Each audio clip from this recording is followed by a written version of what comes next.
Good evening and welcome to the rest of the news. We have a tremendous program lined up for you, and our special guest this evening is Ed Holloway, a former state representative, and we certainly appreciate you being here. Happy to be here. And, there was an article by Phyllis Schlafly that compared the two parties. Yeah, the pet room and at the convention. The thing about the conventions now is that the elite and the insiders are the ones that set the agenda and all that. The delegates themselves had very little say. And you could watch the people that were supporting Bernie Sanders had no input whatever in anything. And so what you get with the parties is the agenda under which they're going to operate. And it's been a classic thing, and they're moving right down the line with all of the things they've been pushing for a long time, like abortion. The number one item in the Democratic Convention platform was abortion, and it will be funded and paid for. And the Republican platform, for example, opposes any taxpayer dollars for the use for abortion, and that declares that the unborn has a fundamental right to life. And that's the Republican side. So you go comparing the two, you can go right down the line with all of the major points. And the Democratic Party, the promise that all judges will be appointed by the Democrats will be a judge that supports abortion.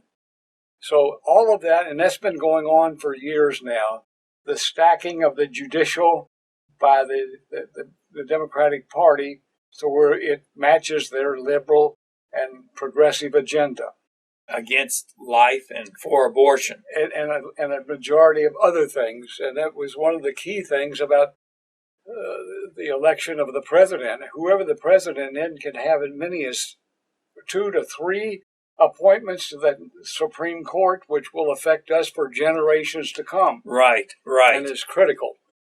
And another point was that the Democratic platform doesn't mention the military or anything connected with Americans' exceptionalism. Another item that they have, that the rabid use of support women's homosexuality and all the rest of the things connected with that, and the cross-dressers and in combat. And unbelievable. Into the military. And this is extremely hard. As a former member of the military, and I can envision all of our friends that were in combat situations, having a woman in a foxhole with you is unconscionable in the minds of the average young man who volunteered for the military, who's willing to fight and give up his life to defend this country and the principles that was founded on. And then you find something like this coming in, being terrible, appointed by people who have never been in the military, could care less, but they want to keep their social agenda going. So it's a critical thing. And of course, they've lowered the strength of our military. It is one of the lowest points that's ever existed. In fact, the Navy and other units, the Air Force is 600 pilots short. We've got dozens of aircraft that are sitting on the fields that have mechanical problems that can't get the money to fix them. So this a third of our Air Force is capable of a combat situation if it ever existed. And the Navy is smaller than it was before World War I. And it goes down the line and with here every branch of government. We've got a real threat with militant Islam taking over more and more countries. More and more of the Middle East. And then there's relationships going on between Iran and China and other things that are happening. They're getting ready to take control of the Straits of Hormuz, which will restrict 40% of the flow of oil into the free world. All of those things are on it, and the only thing that would keep that from happening is a strong enough Air Force and military components that will say, wait a minute, the old classic thing about walk softly and carry a big stick. And you have to have that fear that if you did something that outrageous, that America had the power to not only retaliate, but to win unconditionally. And this is the thing that makes the military so important. And any military man would tell you the last thing I want is combat, but I want to be ready if it ever happens. Well, like you say, peace through strength. Exactly. The only way to have peace is for the United States to be strong. Right. Exactly. And you don't attack in the jungle, you don't attack the tiger with a monkey. That's right. Unbelievable. Okay. And I see that the Democrats don't want to have any kind of voter identification laws. This has been a key thing, and one of the things that makes them supportive of all of the illegal immigrants, because they're allowed to vote, and traditionally because they've been protecting them from being deported and all of that they automatically vote for the Democratic Party. So this is a key block of votes, and it's an increasing number.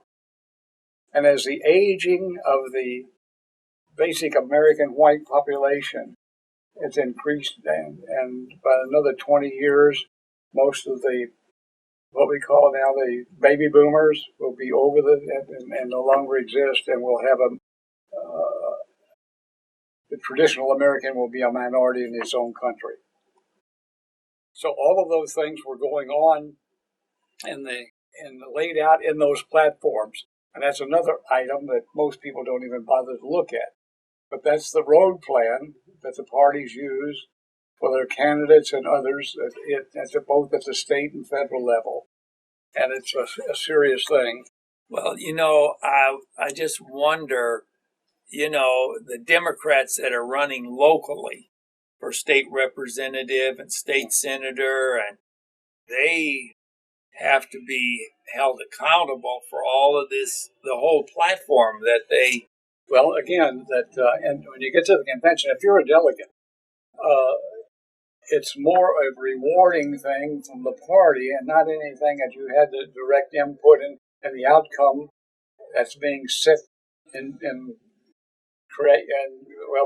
it's put together by the leadership in Washington. And all of the elites that have been running the show for so long, and the ones that the locals have, in effect, abdicated to them, to let them run the show. And it's, again, another thing about the slow process of the breakdown of the traditional constitutional America that we all grew to enjoy and experience.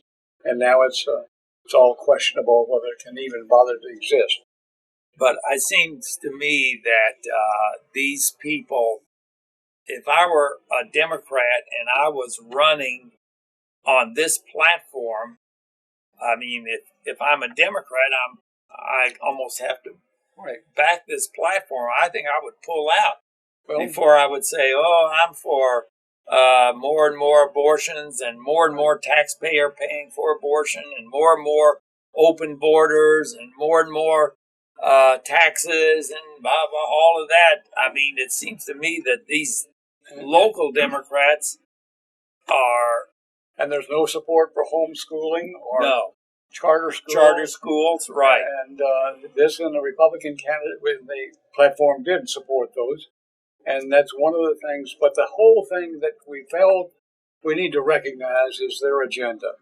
Their agenda is that we have to destroy America and the United States as it exists now, so that they can then take the wreckage and rebuild in a utopia the way they want it. That they've never experienced what this utopia is going to be like, except that they'll be totally in control and you'll be told what to do, where to go, and what to eat, and everything else about your life. Well, you mentioned all of that, and here is a DVD of Hillary Clinton in person telling her position on abortion. And she says, just like you said, that she wants nobody on the Supreme Court except pro-abortion judges. And she wants the taxpayers to pay for abortions.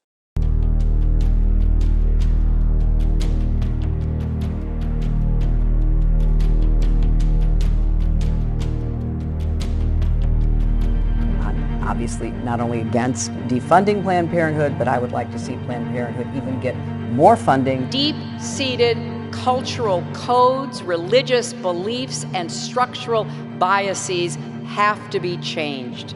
The unborn person doesn't have constitutional rights. The only people that I would ever appoint to the Supreme Court are people who believe that Roe v. Wade is settled law.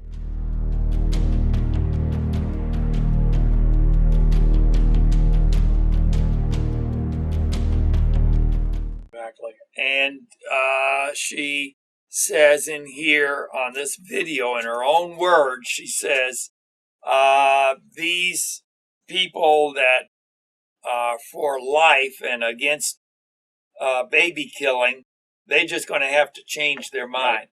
So this is in her own words, Hillary Clinton saying all of this.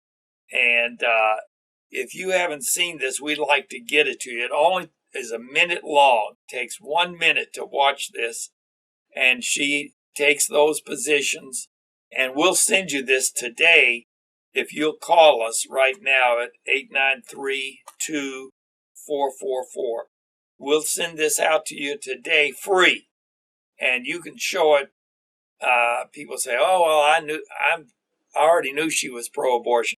Well, the thing is, other people don't know it, and they don't know how extreme she is. So it's important to show this to other people.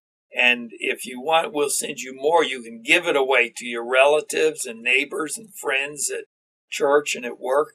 And we'll send you that. Just call that number, 893-2444, and we'll send it to you. That's extremely important because all of this is not being carried by the media. No. And the media has been in their camp for several years. In fact, I talked to a man who did a survey at Columbia School of Journalism in Missouri. And they found out that 98% of them are social liberals who want to push the agenda of that. And there's no conservatives in any aspect or constitutional leaning members of the going into the media.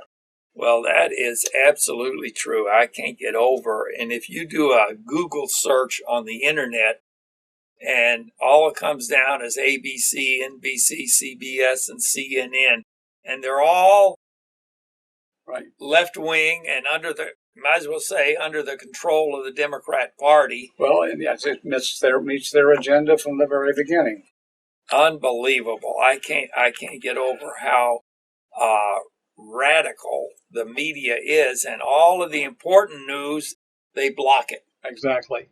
And all of it has been one crisis after another within the Clinton camp. Yeah. And they're brushed over and dismissed, and goes on and on and on. And I had the opportunity, I just finished a book called Crisis of Conscience. And it's written by a former member of the Secret Service who was in the White House during the Clinton administration. And I won't even begin to tell some of the things that had included in there. It became almost pornography in terms of what he saw, what he witnessed, and some of the attitudes and the language that was used. And it's another frightening aspect is that Hillary's top aide, Uma, Anthony Weiner's ex-wife, is a member, is a Muslim, and a member, her whole family's a part of that Muslim Brotherhood in Egypt, and part of the radical extremist part. And the same thing appears in the White House, where Obama's been inviting the radical Islamist to the White House more than anybody else. And his top aide, Valerie Jarrett, who calls herself the Iranian American, who was educated and lived in Iran. All of those things are going on behind the scenes, and all of our attitudes about the Middle East, and the fact that wasn't it wasn't a payoff of ransom in the removal of the 4 Americans that were being held as hostage in Iran. and on and on and on. That goes on, and they keep denying all of these things, but it's out there, it's real. And if you look at it, again, we talked earlier about the fact that it's the volume of information that's out there has a tendency to make people just, I'm fed up to hear it. I don't want to hear anymore. And there's an attitude, though, developing among a lot of people that I may not be a very pro-Trump person, but my hatred of what the Clintons have been doing and what they've gone, and the Democratic Party and the direction it's taken, is that I'm not going to do it. And so the thing is that, in other words, more of an anti-Clinton vote than it is a pro-Trump vote. Exactly. And in that process, though, the thing I have a biggest concern about is that the people would just stay home. But the Democratic Party, with the unions and the others and the immigrants and the illegals that are going to be voting as a bloc, and others that they have always been taken for granted and been paying off with tax money for generations now. Yeah. And all of these things with the welfare and the rest of it, if you don't vote for me, you're going to lose your welfare, and all the other threats that they make, is that those people will vote regardless of whatever they say or whatever they do. And it's important that the other people who are opposed to all of this vote, that the only choice they have is to vote for Trump. Well, the other book that I think is very important in that same vein is Clinton Cash. Clinton Cash is another good book that's been out for some time. But it seems to be gaining in popularity. Well, what they've done with the foundation, other things, the Clintons, both of them, were at Yale. Both of them came from, particularly Bill, from a very poor background in Arkansas. Her family were middle class, had no worse.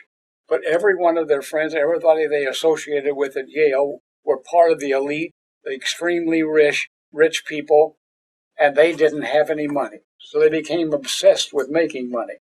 I see. And making money was one way or the other, and this has been the whole purpose. By hook or crook. This has been the whole purpose of the Clinton Foundation. Yeah. The tens of millions and millions of dollars that are flowing into that thing, and very small percentage of it is actually going to relief of any kind. Right. The good example was the Haiti crisis and how much they ended up.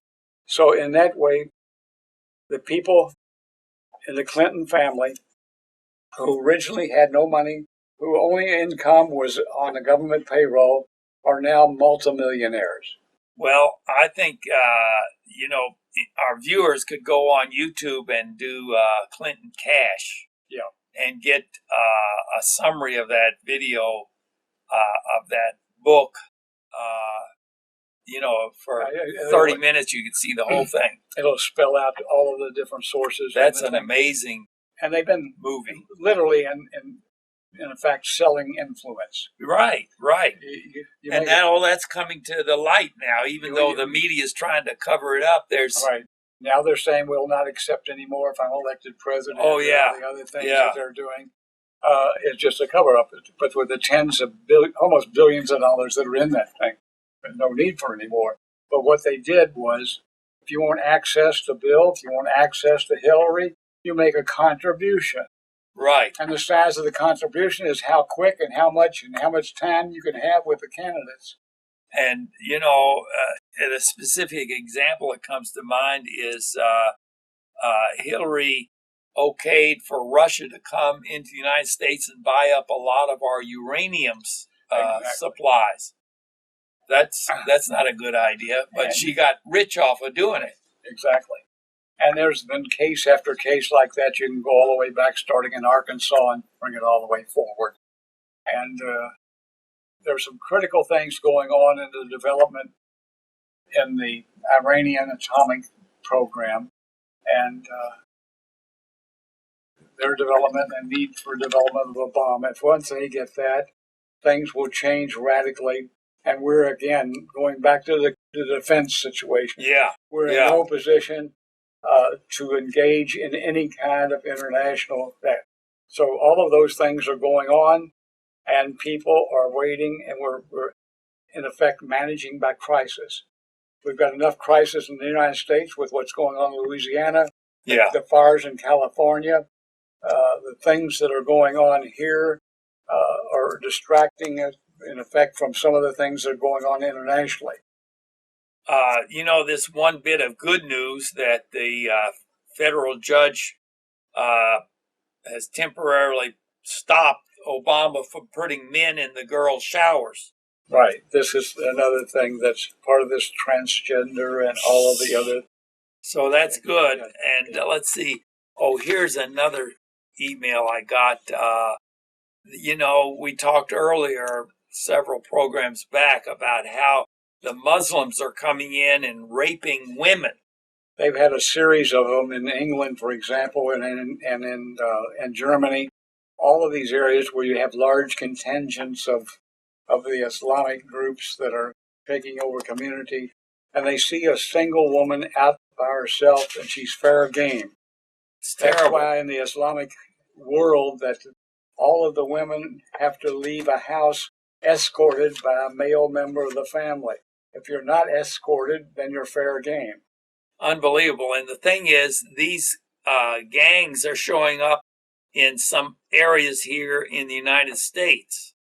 So, they talk about a war against women. I would say this is the war against women. We've had several cases of that in the United States, but it's not been publicly. Yeah, they cover it up. They've been handled locally. There's one in Utah, and there's a couple of others. So those things never hit the national media. Unbelievable how, and Obama, of course, and the Democrats say, we need more of these people. I was just checking an article about what was going on in Germany with the crisis they're facing with education.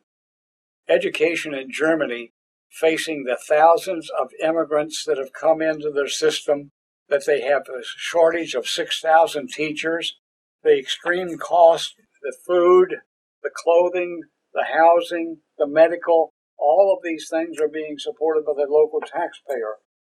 And that the overload of all this system and the overload into the education system has all but brought the structures to a halt. They can't handle the volume. They don't have the money to turn it around, and they don't have the personnel. It takes a long time to train a person to be a teacher, to be a teacher in those kind of categories. And then you're faced also not only with that, but the fact that they do not speak German. So the language was a barrier. All of those things are playing on them, and they're just overwhelmed. We're facing the same thing in America. Yeah. But to a lesser degree, but it's increasing. The more we bring in, the greater the load. Obama wants to bring in, and Hillary said she wants to bring in more and more of these unvetted immigrants that are not screened. Are they terrorists or not terrorists? Are they rapists? Who are these people that you're bringing in by the thousands every day? And the countries they're coming from, there's no basis of information that's even available there. Now, here's one thing, an email I got that really upsets me. Here's a 5-year-old girl that was basically gang raped by a bunch of Muslim boys. Right. And this is from Breitbart. And that's been in the news very little from the Democrat-controlled major media. But, that just doesn't make sense at all to me. That was one that I mentioned. It was at Twin Falls, Idaho. Yeah, Twin Falls, Idaho. Unbelievable. Well, we're coming to the end of our time, but it seems like Trump is pulling up even to Hillary. Right. And one of the things that I find is interesting, because the awakening of the black community in America, the ministers and others are recognizing the problems that they've been facing, and that fact the promises that have been going on for the last 50 years that have never been fulfilled. It's like the carrot, absolutely, the carrot and the stick. Just keep voting for us, we'll eventually get into it. And they're recognizing that what Clinton proposes and all of the things that she represents is that they cannot take this anymore. They feel like they've adopted the word that we're no longer want to stay on the plantation. We want to bring out. Yeah. So while they may not vote for Trump as such, the strong feeling among the black community that I am not going to vote for Clinton. I think you're absolutely right. That will be another thing that will help the ultimate outcome. Now, here's, I guess, probably the last article. It says, this is from a doctor, an emergency room doctor in Florida, and said he just saw a lady who was 25 years old and had 8 children, and they were all illegal. The woman was illegal, and the babies were illegal. And he says that you and I, the taxpayers, are paying $1,500 per month for each one of those children, right, which is $12,000 a month. Now, that doesn't count the free education, the free rent, the free medical care, and all this other. This is just, they get that every month. Exactly. And no American gets it. Yeah. Which is ironic. That's more than most people get from working. Exactly. And they're not working at all, but, you know, because they're under Obama and all of this welfare and more illegals and more open borders and more criminals coming in, it just seems like it's a real problem. Let me just mention this once more while we still got a chance. This is the video on Hillary and saying that she's for only judges that will promote abortion. She is for people that believe in abortion are just going to have to change their mind. And she's for giving more and more money to Planned Parenthood. Exactly. And if you look at that one example, you can imagine what the Supreme Court appointments would be under her. Well, we're running out of time. Thank you for watching. I want to thank Ed Holloway for helping us with all of this news. And we ask you to tune in again next week for the rest of the news. Neither redemption or love can ever be earned. Do you favor the king or alternatives yet to be explored? I will dismantle his plans piece by piece. How does he know our every move? Are we compromised? We intend to blow up the entire city.